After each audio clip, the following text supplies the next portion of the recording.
beginning of time. Many men have sought the unknown, delving into dark regions where lie those truths which are destined to destroy. Of all these eerie adventurers into darkness, none was more driven by insatiable curiosity, nor went further into the unknown than the unforgettable Baron Frankenstein. So infamous were his exploits that his name stands forever as a symbol of all that is shocking, unspeakable, forbidden.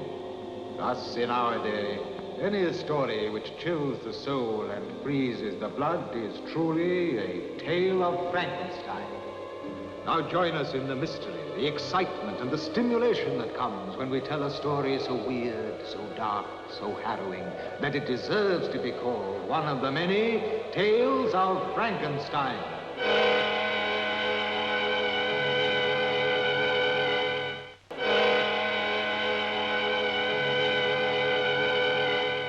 I knew it. Tucked away down at the bottom of the page. Mr. Walter Durst will give the last of his lectures on clairvoyance tonight at the Cumberland Hall. What? The advertisement. So discreet, it's practically invisible. I thought it was quite tasteful. I wish you would let me deal with that side of the business. You have no head for publicity. I had such an odd dream last night. Not black horses again. I couldn't stand another funeral. It was most frightening. I wish I knew what it meant. Good heavens, they've discovered petroleum in Cheshire. Judith, please listen to me. Walter, I am sorry. I didn't realize you were so upset. Last night, Judith, do you really believe I somehow have an ability to see into the future? Good heavens, dear, we know you do. I mean, some people are left-handed, others have perfect pitch. It's happened and you before, hasn't it? Time after time. The fire in the hotel at Bournemouth, the diphtheria epidemic. Walter, what is it? Judith, last night I saw a murder done. Why must it happen to me? Why not to someone who understands these things? I don't want it. No, Walter, don't be so foolish. We have to make a living, dear, and I'm not sure that you'll be very good at anything else. I was so frightened last night. Then why didn't you wake me? I was so sound asleep I didn't like to. Just after I went to sleep, a most odd feeling, as though something were trying to get inside my head, something pushing and probing, and then an odd sound like nothing I'd ever heard before, and then the picture, misty at first, the buildings all blurred, and then all at once it came quite clear. I was walking along a darkened alley in the East End. There was no sound. I could hear nothing but my own breathing. I wanted to save the woman, and at the same time I knew I couldn't stand to see what was happening.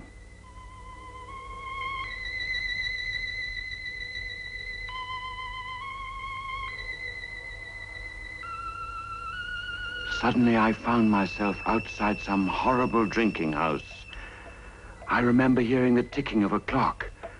I knew it was important to see the time. My body floated as though it were no more than mist, and the light at the corner of the lane seemed to draw me to it. I felt as if something were guiding me, begging me to look up at the street sign. Bucks Row. I saw it quite clearly, and yet I'd never even heard of the place before. I wish I knew what it all meant. Darling, why should it mean anything? It's probably just an ordinary old nightmare after all that lobster you had last night. No, there was such purpose to it, almost as though I'd been made to see it for some reason. In the early hours of this morning, Timothy Durrant, a cart driver, was returning to his lodgings in Whitechapel when he saw what he thought was a tarpaulin lying in the gutter. Crossed the road for a closer look, only to discover that it was a woman lying there. A lighted match revealed that her throat had been cut. The body has been identified as that of Mary Nichols, 42, a woman of unfortunate reputation, who had last been seen alive but very drunk just before 2:30. The police surgeon has stated that in addition to the throat wounds which caused death, the body had been almost completely... Does it say where it happened? Yes. The body was found in Bucks Row. The doctor also stated that, in his opinion, the crime had been committed by somebody with considerable knowledge of surgery. Yes, the surgeon's knife, the scalpel. And moreover, it was the same person who brutally murdered Martha Turner 3 weeks ago on the night of August the 7th. An inquest is being held. All the details. Walter, you've got to go to the police. The police? There can't be any motive for killing these terrible women, so the man is probably mad. Don't you see, there may be more murders. More dreams. Walter, think what it would mean if you could go to the police and tell them exactly when and where the next killing would be. No, I won't have any part of it. It's nothing to do with me. Walter, that is a disgraceful attitude. The seeing of justice done isn't merely the business of the police. It's the responsibility of every member of the community. Why, it might mean the saving of countless young lives. Oh, they were hardly young. Walter, it is your duty to go to the police. All right. I suppose you're right. As usual. And, darling, think of the publicity.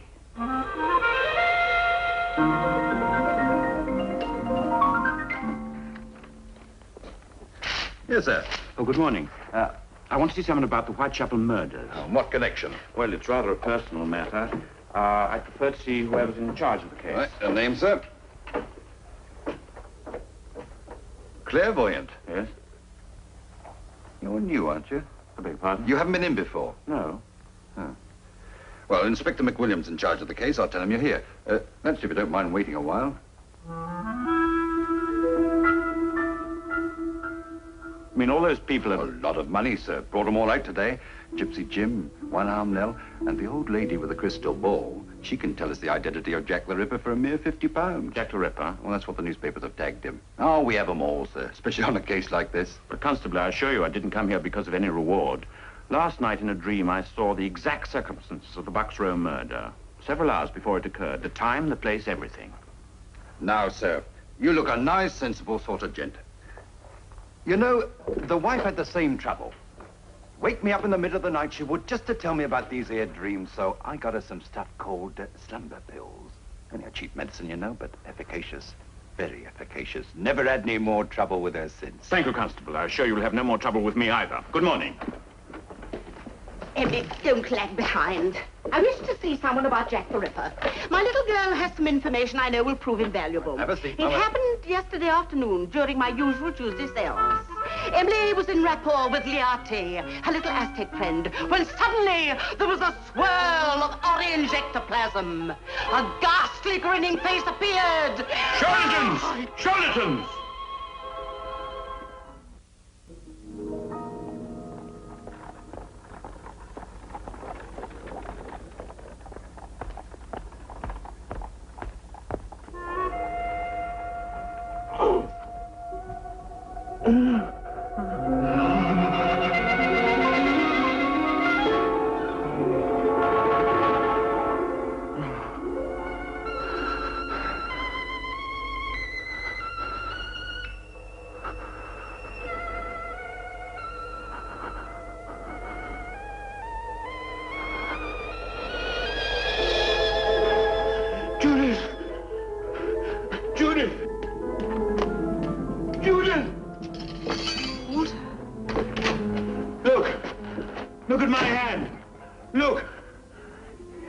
Again. Quite suddenly. I saw the body. He'd cut an ear off. It was lying in the gutter. I picked it up. You see, the blood's still on my hand. Walt. No, I won't wipe it off. They can see it at Scotland Yard. It's a manifestation. They'll have to believe me. Walter, it's your blood. You must have What? dug your nails into the palm. No. I saw it, though. There was a red flower in her dress. And she had a bunch of grapes. And she was still clutching the bunch of grapes. My dear, you must eat something before you go. Go? Well. Oh, no, not the police. They'd only laugh at me again. Then we'll have our dinner and they can laugh at both of us if they want to. I'm coming with you this time.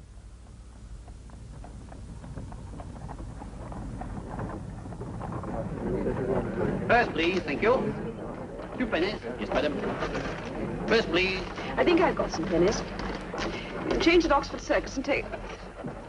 What? Easy. here. I can feel it. Somewhere quite near. Oh, what are you talking about? Jack the Ripper. He's here on this bus.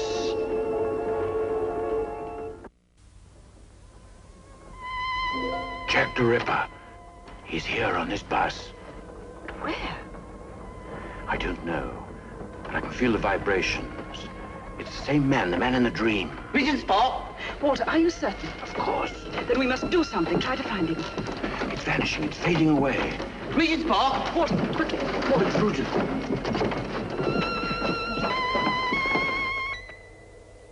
No, Judith. It's madness. It's too dangerous. There, going into the park.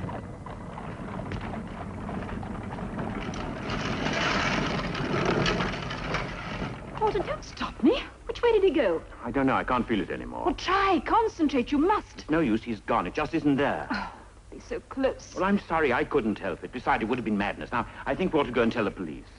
Tell them what? Why, that Jack the Ripper's in the park. They might close the gates. Walter, sometimes I despair of you. Come on, we're going to Scotland Yard.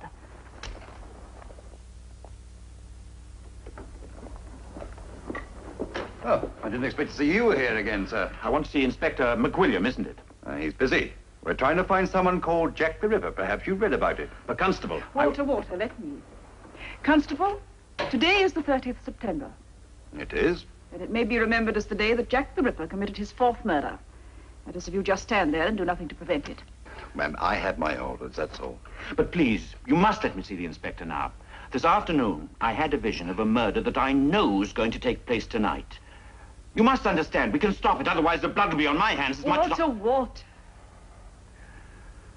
So a woman will be found dead tomorrow, with her ear severed from the head. What did you say? I saw it in the dream. The ear was lying beside her in the gutter. Constable, this way, ma'am. I'm Inspector McWilliam. What's all this about a dream? My name is Walter Durst. I'm a professional clairvoyant. Perhaps my card will do. Now, what did you dream? Well, I imagined I was walking along a lane in the East End. There was a woman. Her throat had been cut, and the ear was lying beside her in the gutter. It's not the first time, you see. The night that Mary Nichols was killed, I saw it just as it happened. The time, the place. When did you send the note? What? The note you received this morning. Oh, I haven't sent any note. I have been here before. The constable will tell you. I'd like a specimen of your handwriting. Sit down, Mr. Durst, will you? Oh, I don't see what my handwriting's got to do with it. Please write. Well, what shall I write? Just 3 words. Dear old boss. Dear old boss. I wish you'd explain. Mr. Durst, you didn't by any chance dream the location of this murder? No, not this time, but I'm sure What do I you mean, could not this time? Well, I told you, the other dream, the night that Mary Nichols was killed. But you didn't write to us last time. I don't know what you're talking about.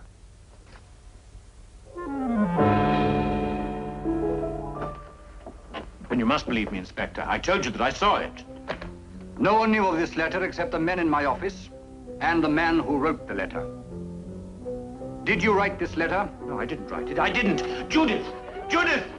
You will be kept in custody until we can make further investigations in the morning. Please let me go. Don't you see what you're doing? That's enough, that's enough. Come on. But the woman, I saw what he did to her. You couldn't tell it was a human face. You could save her. Perhaps I have. Please. Please let me help you. All right, Constable. Well, then, God help you.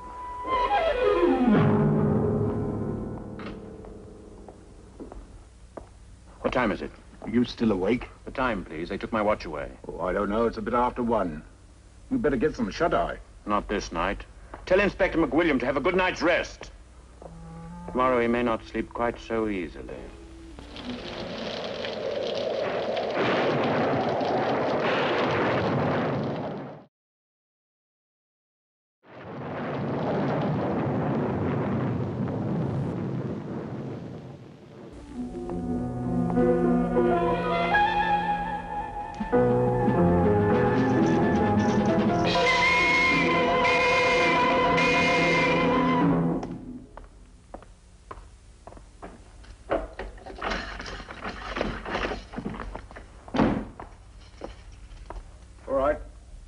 They want to see you at the yard. Can you hear me?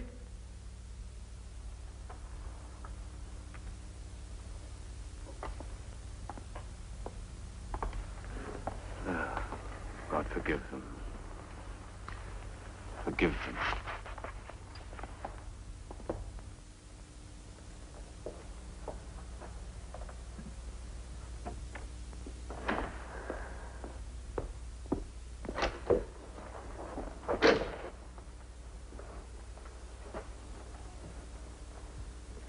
So it happened. And it was in your power to save that life. 2 lives. 2 women murdered within an hour. One in a yard at the back of Berners Street, the other in an archway off Mitre Square. Both of them hacked to pieces. You were right in every detail. Every man available was on duty in the East End last night. And every suspect we had was under lock and key. It's impossible. Yet it happened. It's impossible. But you knew. How? That's a question I've been asking myself all my life, Inspector. Perhaps the answer will come later. I trust, sir, that you will accept my apologies for what happened last night. Inspector, I owe you my supreme gratitude. This was no imprisonment. It was a release. Until last night, I've been afraid of this gift I have. Ashamed because I was not quite normal. My wife had to have my courage and my convictions for me.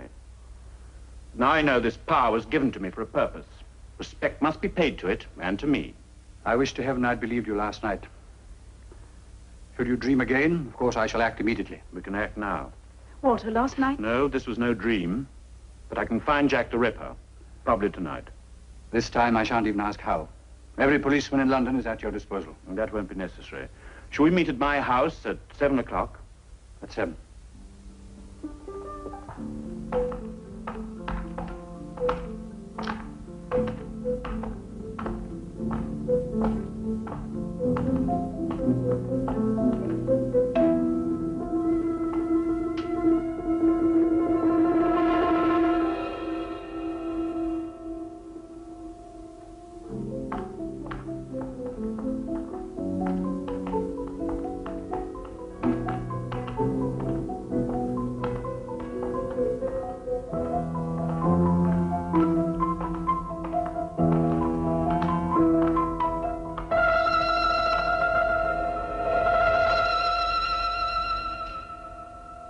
This is where the Ripper lives.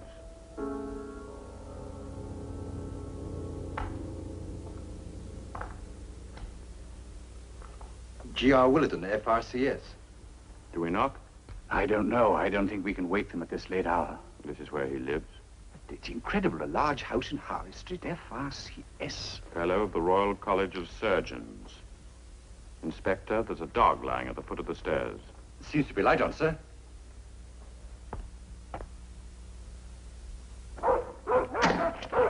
Hagen.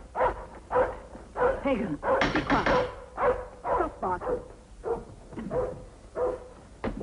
Yes, what is it? We're from Scotland Yard. I'd like to speak to Mr. Willardon.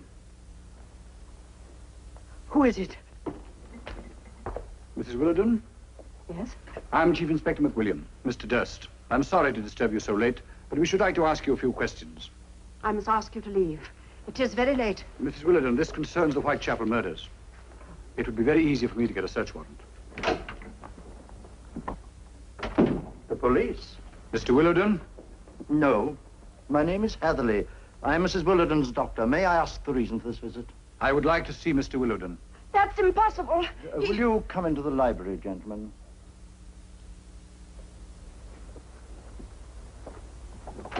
All right, Constable.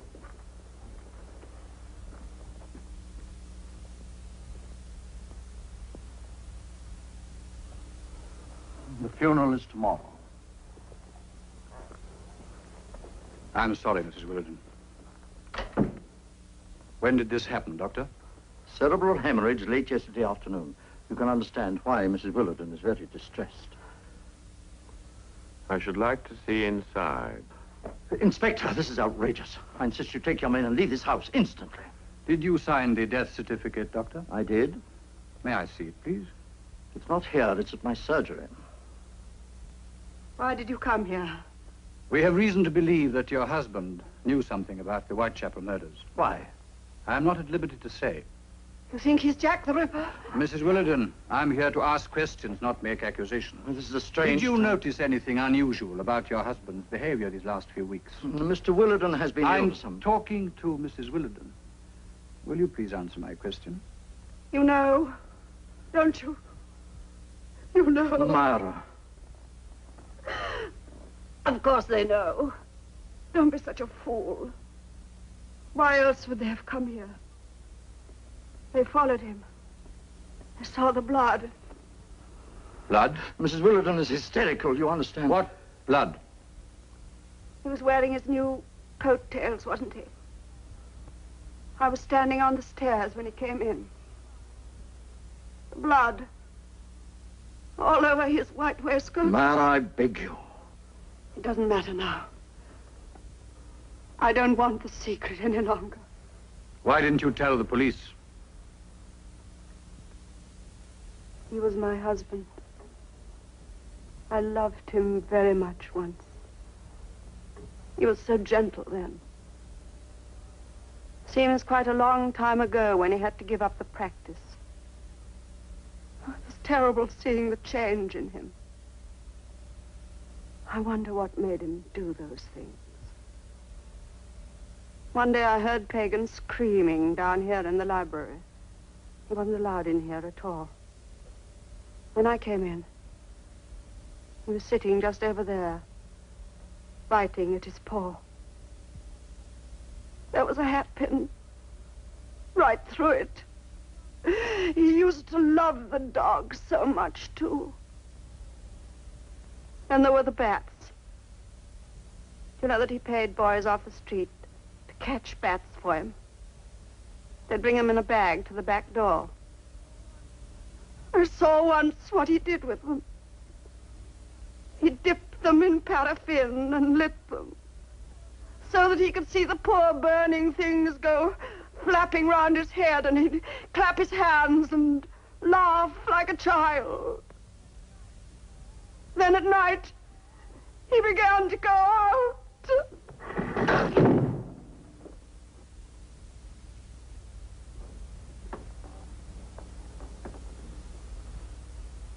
So, the funeral is tomorrow?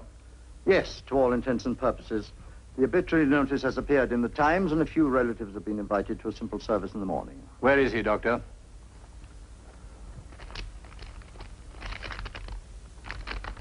A certificate of insanity? Yes, Willardon was sent this morning to an insane asylum outside Edinburgh. May I keep this? You will find it registered and in order. You realize what this means? Yes, of course. Yes, once certified and committed to an institution, a person is beyond the jurisdiction of the courts. Not even the law can touch Willardon now. Well, there's nothing more we can do. No, it's better. We should never know. And now, if you'll excuse us, Inspector, it has been an agonizing ordeal for Mrs. Willardon, and she has to rise early in the morning for the funeral. Inspector, is it a terrible thing to hope there will be more murders in Whitechapel?